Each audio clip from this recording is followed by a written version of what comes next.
You ask Tiger to calculate. This deals with linear inequalities with one unknown.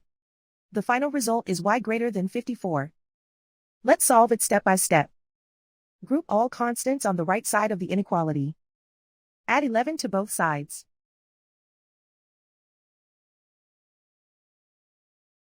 Simplify the arithmetic.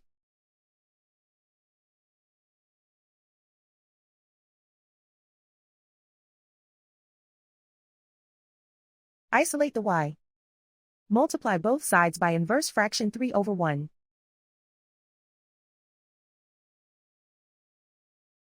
Group like terms.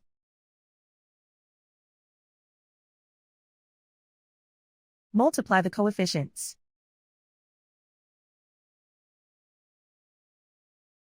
Simplify the fraction.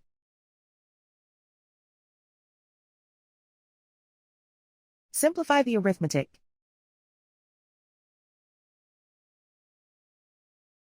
Plot the solution on a coordinate grid. And so the final result is y greater than 54.